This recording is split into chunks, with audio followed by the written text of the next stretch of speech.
세계적으로 손꼽히며 수산자원의 보고로 우리 식탁을 책임진 곳 제주도 바다. 보물이죠, 보물. 제주도 가면 정말 먹을 생각밖에 안 나요.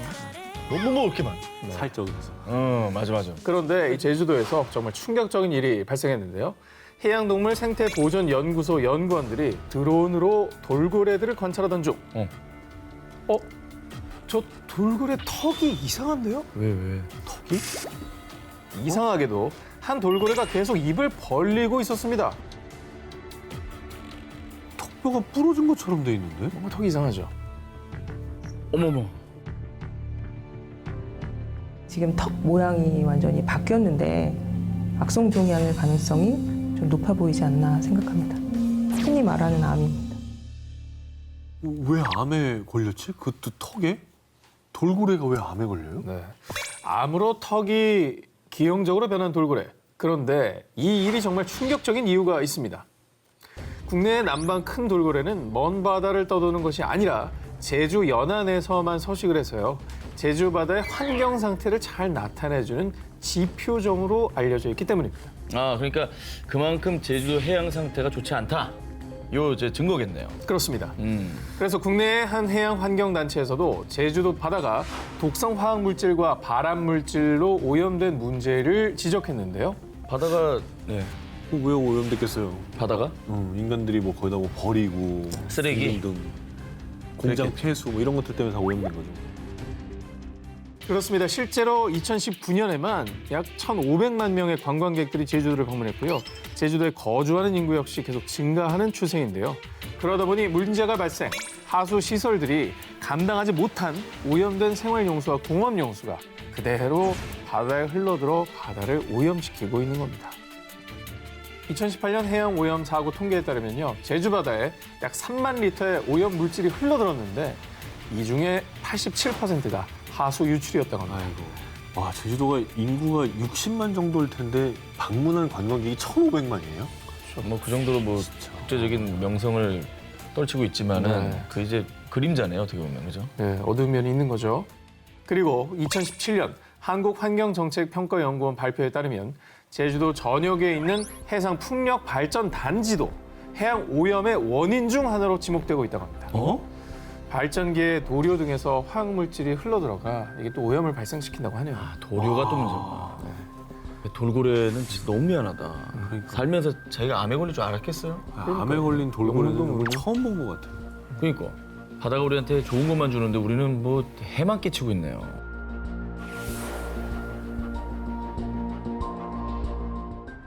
아프리카의 검은 재앙. 스마트폰, 컴퓨터, 여러 생활 가전까지 전자기기와 가전제품이 없는 삶. 정말 상상할 수조차 없죠. 그렇죠. 네. 상상이 안 돼요. 두 분도 뭐 스마트폰 없이 버틸 수가 없잖아요. 지금도 액정 보고 싶어 미치겠어. 녹화 중이라 지금. 사실 이제는 너무나 당연한 것이 돼버려서 이제는 없으면 불편한 존재. 맞아요. 네, 그렇게 된 것 같아요. 그런데 말입니다. 우리가 편리함에 속아 정말 중요한 걸 간과하고 있었습니다. 바로 e-waste, 전자 폐기물. UN 환경 계획에 따르면 매년 전 세계에서 발생하는 전자 폐기물이 무려 4천만 톤 이상이라는데 제가 예전에 태국에 봉사활동 갔을 때 그것만 매립하는 단지에 가본 것 같아요. 매립을 해버려요. 매립해버려. 그것도 쓰레기잖아. 산이에요, 산. 마을이에요. 자, 그렇다면 이 많은 전자 폐기물들은 다 어디로 가는 걸까요? 그 대표적인 곳이 바로 서아프리카 가나의 수도 아크라에 위치한 빈민가 아그보그 블롯입니다. 야, 저건 거의 마을 전체가 폐기물 처리장의 모습이네요. 어떻게 살아요? 이곳을 두고 부르는 말, 세계에서 가장 거대한 전자 폐기물 처리장. 다 일로 오는 거예요. 이곳의 주민들은 전자 폐기물을 태워 구리를 얻는 등 각종 금속과 부품을 추출해 생계를 유지하고 있는데요. 그런데 안타깝게도 전자 폐기물을 태우는 과정에서 납과 같은 중금속이 발생해 심각한 환경 오염을 유발하고 있는 겁니다. 때문에 이곳에 실제로 세계 10대 유독물질 위험 지역으로 선정되기도 했는데요. 정말 어느 정도로 심각하냐면 이 지역의 토양의 중금속 오염은 미국 기준치보다 무려 45배나 높고요.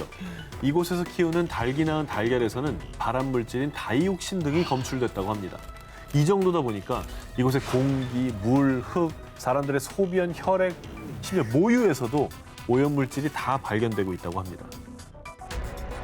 그러니까 매일매일 정말 그냥 그거에 노출되는 거잖아요. 악몽 같은 어떤 시절이 타이로 자기가 아니 대체 왜 이렇게 폐가전이 여기에 몰리고 있는 거죠? 뭐 여러 이유가 있겠지만 재가공이 가능한 중고품으로 수출이 되는 경우도 있으나 정말 비양심적으로 개발도상국 정보 선진화의 일환으로 가짜 중고품으로 둔갑해 이 전자 폐기물들이 기증 처리돼서 유입되기도 한다고 합니다.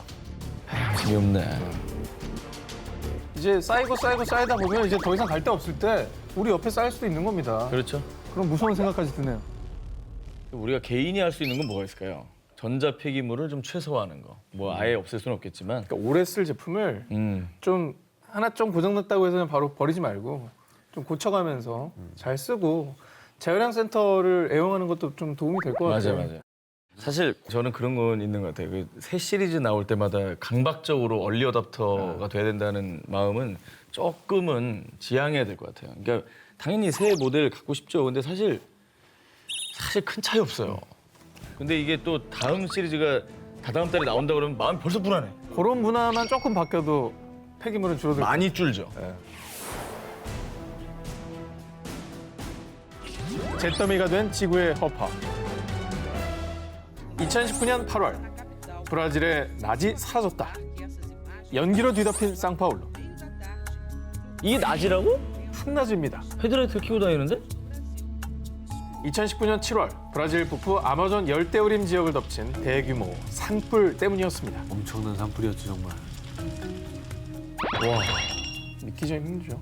그러니까 저 재 때문에 해가 들어와도 안 들어오는 것처럼 돼버린 거죠. 자, 걷잡을 수 없이 빠르게 번지며 무려 한 달이 넘도록 이어진 대규모 산불. 그 결과 8월 중에만 서울 면적의 4분의 1이 넘는 무려 약 2만 9천 제곱킬로미터의 열대우림이 화마 속에 사라졌고요. 그리고 화재 연기는 바람을 타고 약 2,700킬로미터나 떨어진 상파울루 상공까지 뒤덮은 겁니다. 이거 어떻게 생긴 거래요 저 산불은? 그러게요. 산불의 시초는 방화를 멈춰야 합니다. 아마존 산림을 파괴하는 게 아니라 보존의 바탕을 둔 경제를 대안으로 찾아야 합니다. 개발 명목을 위한 방화 때문이었습니다. 저 개발하느라고 방어하는 거 그게 커진 거구나. 문제네 문제. 극우 성향과 함께 지구 온난화 부정론자로 남미의 트럼프라고 불리는 보우소나루 대통령. 그는 2019년 1월 취임 후 곧바로 아마존 열대우림의 환경보호구역을 해제, 각종 개발 정책을 밀어붙였습니다. 그래서 환경 훼손에 대한 규제가 줄어들자 농민, 목장주, 벌목꾼들은 소를 키울 목장과 콩과 옥수수 등 농경재 확보를 위해 무의적으로 대규모 방화를 저지른 거죠. 개발하는 건 좋은데 그 지구의 허파로까지 불리는 나라인데 저걸 어떻게 규제를 그렇게 풀어버렸을까요? 너무 생각이 짧다. 말씀하신 것처럼 전 세계 산소의 20%를 공급하는 지구의 여파 아마존. 그러나 이 산불로 인해 아마존 열대우림의 약 17%가 파괴되고 말았는데요. 한 과학연구소의 카를로스 노브레 박사는 아마존이 20% 이상 훼손되면 큰 재앙들이 불어닥칠 겁니다. 라고 경고하기도 했는데요. 그 이유는 평소 아마존의 나무들이 하루 1,000리터의 물을 증산하고 이 물로 비구름을 만들어 기온을 낮추는 역할을 하고 있기 때문입니다. 그것도 지금이나 이 정도 예상하는 거지 실제로 저런 엄청난 변화가 생기면 더 얼마나 엄청난 일들이 생길지 진짜 알 수 없어요. 예상 불가능하다는 게 가장 큰 공포겠죠. 정말 예상 불가능해요. 그래서 이후 전 세계에서는 브라질 정부의 빠른 대응을 촉구했는데요. 하지만 이에 브라질 보우소나루 대통령은요. 아마존을 생태공원으로 만들어주길 바라고 있지만 뭐 내 정부에선 그런 일은 없을 겁니다. 아마존 열대우림의 개발을 강행하겠다라는 뜻을 밝혔다고 합니다. 아이고 누가 이분 좀 말려줬으면 좋겠네 진짜. 언제고 다시 화마에 삼켜질지 모르는 아마존. 인간의 그릇된 욕심은 반드시 부메랑이 되어 우리에게 돌아올 겁니다.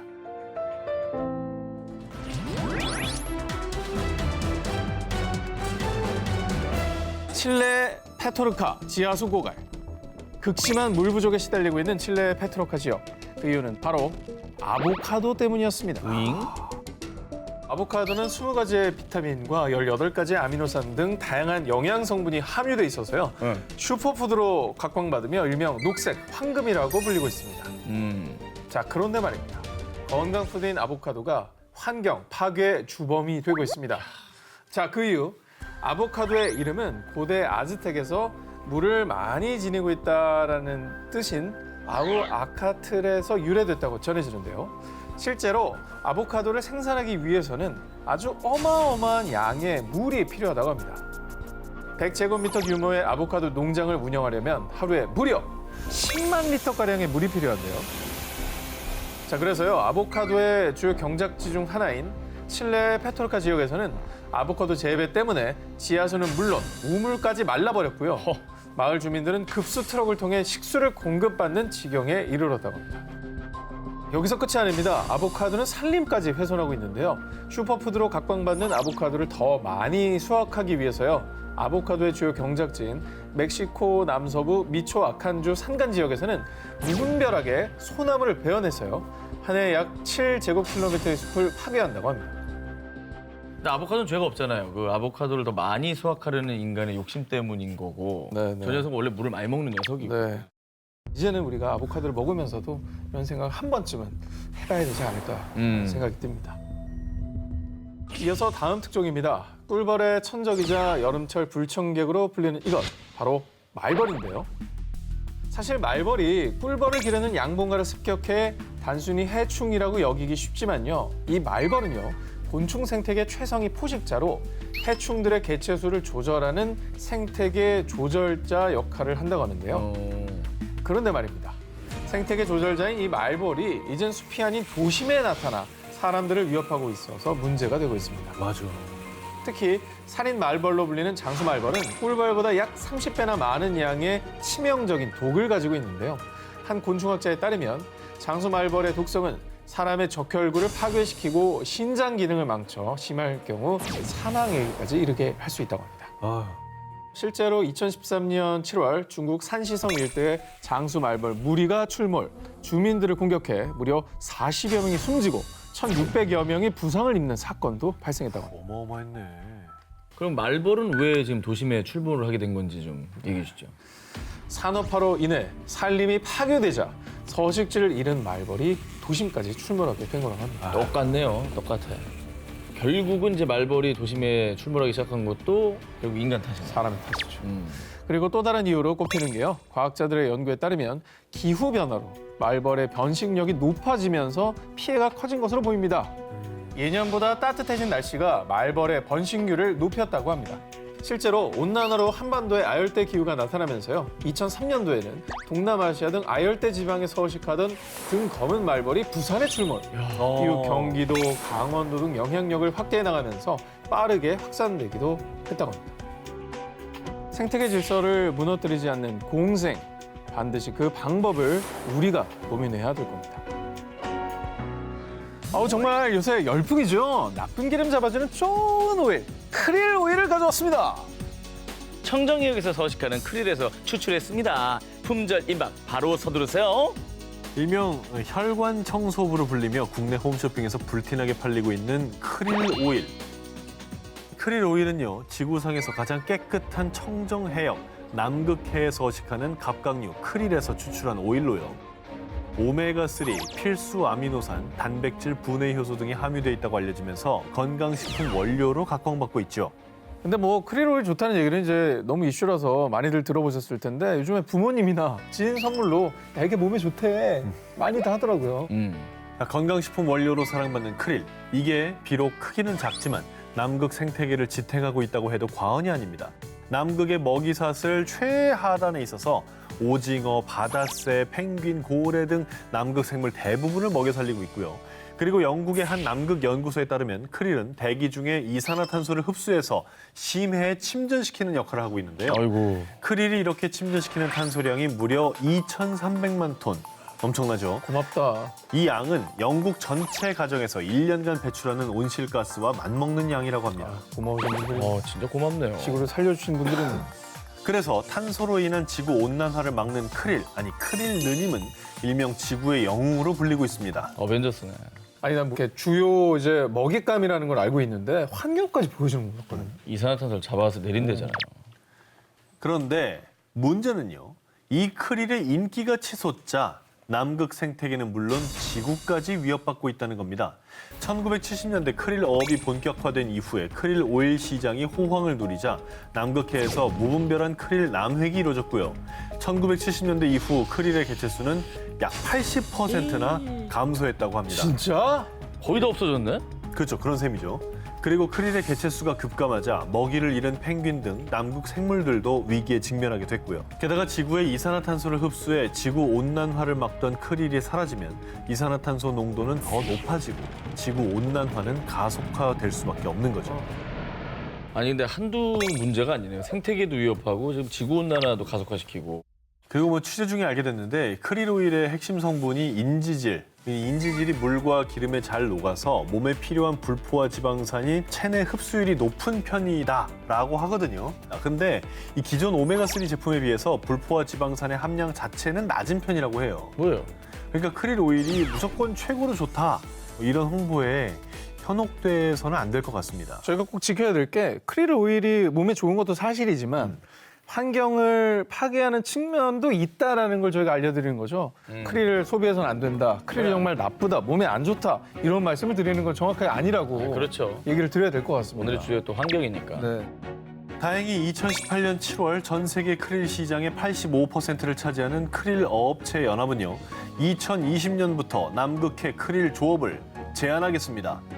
라며 환경단체의 요구를 받아들인 거죠. 남극해에서 이루어지는 크릴 어업 활동을 제한하겠다고 전했습니다. 다행이다.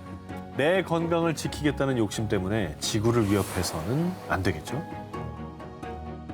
세계 곳곳에서 일어나는 자연 재난들이 만약 지구가 보내는 경고라면 믿으시겠습니까? 자, 2019년에는 브라질 각지에서요. 무려 8만 건 이상의 화재가 발생. 우리나라 면적의 3배 수준인 약 31만 8천 제곱킬로미터의 땅이 훼손. 자, 그리고 지난해 인도네시아에서는요. 산불로 인해 한화 약 6조 원에 이르는 경제적 손실을 입었다고 합니다. 타는 건 순식간인데 그 산림을 키우고 그 안에 생태계를 만드는 데는 수십 년, 수백 년이 걸리는 수백 거예요. 년이죠. 자, 그런데 그게 끝이 아니었습니다. 또 지구 한쪽에서는요. 기록적인 폭우가 전 세계를 곤경에 빠뜨렸습니다. 2019년 3월 이란에서는 전국적으로 4,400여 개 마을이 침수, 1,000만여 명의 수재민이 발생했고요. 또 올해 1월에는 사막 기후인 아랍에미리트에서도요. 이례적인 폭우가 쏟아지면서 도로가 침수, 두바이 공항까지 마비되는 사건이 발생했습니다. 정말 한쪽에서는 불, 한쪽에서는 물, 뭐 극과 극의 재난이 모든 사람들에게 피해를 끼친 건데 대체 왜 이런 일이 이렇게 많이 발생하게 된 걸까요? 자, 전 세계에서 벌어진 극단적인 재난 상황을 두고 여러 전문가들이 내놓은 견해입니다. 연구 결과 지난 50년간 인도양 쌍극자 현상이 더 일상화된 것으로 보입니다라는 의견을 내놨습니다. 자, 인도양 쌍극자란 인도양의 동쪽과 서쪽 부분에 해수면 온도 격차가 극심해지는 현상인데요. 인도양의 서부, 동아프리카는 수온 상승으로 강수량이 급증. 또 반대로 수온이 내려간 인도양 동부는 강수량이 감소, 가뭄 현상이 극심해지는 것이죠. 아, 이쪽은 완전히 건조해지고 이쪽은 완전히 습해지는 거구나. 그렇습니다. 자, 그럼 그 인도양 동쪽 일대 중에 가장 큰 영향을 미친 곳이 어디냐? 바로 호주입니다. 잘 아시겠지만 호주 산불을 악화시킨 큰 원인으로 폭염과 가뭄이 꼽히기도 하죠. 균형이라는 게 이렇게 중요한 거예요. 그렇습니다. 정말 안타깝네요. 근데 인도양 쌍극자가 이게 뭔지는 설명해 주니까 알겠는데 이게 네네. 원인은 뭐 밝혀졌습니까? 잘 모르죠. 실제로 모르죠. 잘 모르겠어요. 모르죠. 자, 이렇게 인도양 쌍극자 현상이 일어나는 원인을 두고요. 연구한 전문가들은요.